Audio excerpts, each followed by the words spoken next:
8.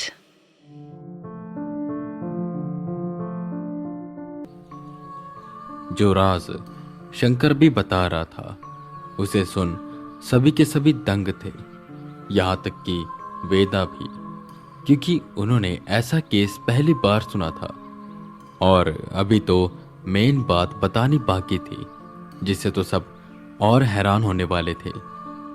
शंकर उन्हें कहानी सुना रहा था। सर, हमारी गरीबी का श्राप दूर करने के लिए मेरे पिताजी को एक तांत्रिक बाबा मिले।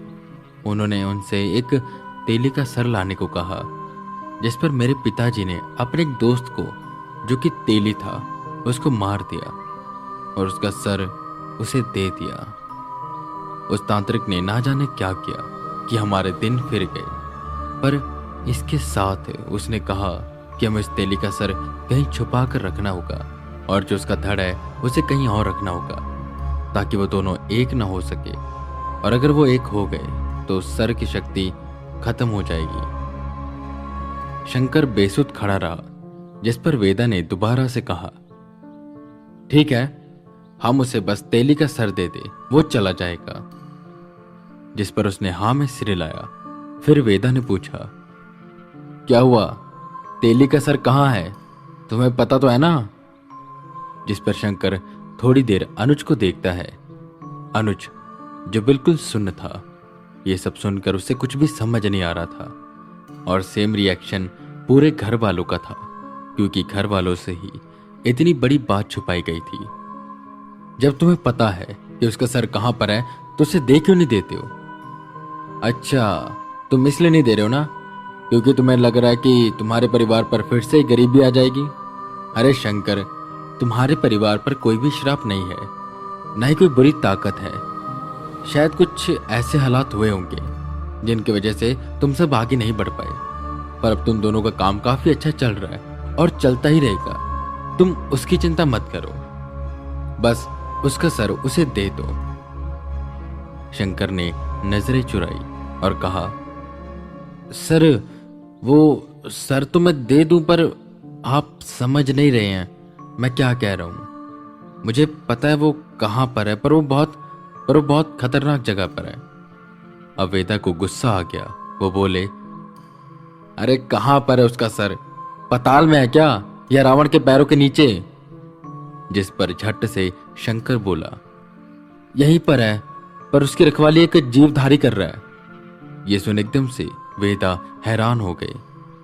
क्या जीवधारी? आर्यन बोला, जिस पर शंकर ने हाँ में सिर हिलाया। सर, जीवधारी? और शंकर, मुझे तो एक बात बता, ये जीवधारी है किसका और किसने बनाया इसे? सवालों की बौछार आर्यन ने करी, पर वेदा वहीं पर शांत बैठे हुए थे।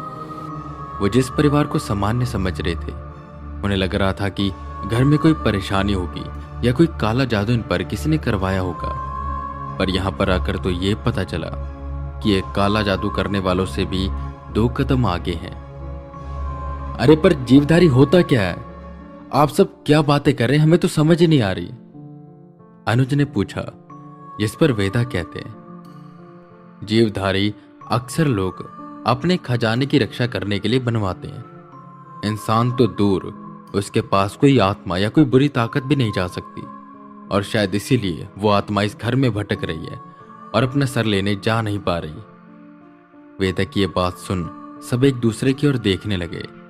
शंकर ने बात आगे बढ़ाई और बताना शुरू किया, जब हमारे पास वो तेली का सर आया, हमारे दिन फिर गए, पर वो जो आत्मा थी तेली की, वो बार बार अपना सर लेने आ रही थी। मेरे माता पिता उसका सामना करते थे, उसे रोकते थे, पर वो कब तक रोकते? मैं तब छोटा था और अनुज पेट में था। मैंने बताया था ना, वो तांत्रिक राहगीर थे, तो वो चले गए और अब हमें कोई रास्ता नहीं दिख रहा था। तो मेरे पिताजी ने एक दूसरे तांत्रिक को ढूंढा और उनसे कहा कि उन्हें एक बहुत कीमती चीज छुपानी है, और उसे ऐसा छुपाना कि कोई इंसान तो क्या, उसे भूत भी ना ढूंढ पाए।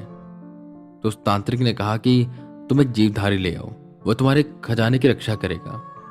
उस तांत्रिक ने एक जीवधारी बनाया और उस तेली के सर को पापा ने पेटी में डाल दिया और उस जीवधारी के साथ गाड़ दिया। तो अब उसकी रक्षा जीवधारी करता है, इसलिए हम वहां पर जा नहीं सकते। सिर्फ पिताजी थे जो वहां पर जा सकते थे, और अब वो भी नहीं रहे। वेदा बैठकर ये सारी बातें सुन रहे थे और अब समझने लगे पूरी कहानी, जो उन्हें अब अच्छे से समझ आ गई थी। मतलब इस परिवार ने अपनी गरीबी मिटाने के लिए एक तेली की बलि दी। उसका सर एक तांत्रिक को दिया, जिसने उस पर कोई विधि करी और उसे संभाल कर रखने को कहा, क्योंकि अगर उस तांत्रिक की आत्मा को यह सर मिला तो वो मुक्त हो जाएगा और इस तेली के सर की शक्ति समाप्त हो जाएगी। तो इन्होंने इसकी रक्षा करने के लिए एक जीवधारी रख दिया। अरे पर ये जीवधारी होता क्या है, कोई बताएगा भी? अनुज ने फिर से कहा, जिस पर वेदा समझाते हैं। जीवधारी एक तरह की आत्मा होती है, पर जैसे बाकी सब लोग अकाल मृत्यु से मरते हैं या किसी और कारण से और फिर उनकी आत्मा भटकती है, वैसे नहीं, बल्कि जानबूझकर किसी को मारकर, किसी की बलि देकर उसे जीवधारी बनाया जाता है। और ये जीवधारी ज्यादातर बच्चे होते हैं। बच्चों से अच्छा जीवधारी कोई हो ही नहीं सकता, क्योंकि मासूम होते हैं और उन्हें एक बार कोई बात समझा दी जाए तो वो समझ जाते हैं। वो अपना दिमाग नहीं लगाते और छोटी उम्र में मरने की वजह से वो काफी ताकतवर भी होते हैं। बस कुछ विधियां करके उस बच्चे को उस खजाने के साथ जिंदा ही गाड़ दिया जाता है। और शंकर, तुम मुझे ये बताओ कि वो बच्चा कौन था जिसकी तुम सबने बलि दे दी? शंकर रोने लगता है और कहता है, मुझे उस वक्त कुछ भी नहीं पता था। मैं उस वक्त बच्चा था। जब मैं थोड़ा बड़ा हुआ तो मेरे मम्मी पापा ने मुझे बताया, और वो जो बच्चा था वो उसी तेली का बेटा था। तेली की बीवी बहुत पहले मर गई थी, एक लड़का था उनका। तो पिताजी ने सोचा कि बाप मर गया तो बच्चा जी के क्या करेगा, इसलिए। ये सुन वेदा का दिमाग खराब हो गया। वो खड़े हुए और बोले, तुम और तुम्हारे माता पिता दोनों घटिया हैं और उनकी सोच भी घटिया है। मेरा तो एक पल भी जी नहीं कर रहा कि मैं यहां पर रुकूं और तुम्हारी मदद करूं। तुम ये नहीं जानते क्या, उसकी आत्मा वहां पर तब तक रहेगी जब तक उसका मालिक काहेगा नहीं, और उसका मालिक का ही नहीं सकता, क्योंकि उसका मालिक मर चुका है और जीवधारी उसे शरीर से नहीं बल्कि आत्मा से देखती है। अब तुम्हारे पिता जब कोई और रूप लेकर वहां पर जाएंगे तभी उसे मुक्ति मिलेगी, वरना तब तक वो वहां पर कैद रहेगी। सुनो आर्यन, इनसे हमें कोई पैसे नहीं लेने। मैं इस केस को कैंसिल कर रहा हूं तुम्हारी तरफ से, पर मैं उन आत्माओं के लिए अभी भी यहां पर हूं। सबसे पहले मैं उस तेली की आत्मा को मुक्त कराऊंगा, फिर उस जीवधारी की आत्मा को, और तुमसे मेरा कोई लेना देना नहीं है। बस तुम मुझे इतना बता दो कि वो है कहां पर। वेदा काफी गुस्से में थे और गुस्से में आना जाहिर भी था। खैर, शंकर ने तुरंत कहा, हमारे पीछे जो बगीचा है वहां पर एक नीम का पेड़ है। उस नीम के पेड़ के नीचे उसे गाड़ा गया है और वो किसी और को नुकसान ना पहुंचाए तो एक कील का घेरा बनाया गया है, ताकि अगर वहां पर कोई जाए भी तो वो कुछ कर ना पाए। वेदा बस घूर कर उसे देख रहे थे। अच्छा, इन सब में तो बहुत दिमाग चलाते हो तुम सब। अगर यही दिमाग काम में चलाया होता ना तो आज ये सब ना करना पड़ता।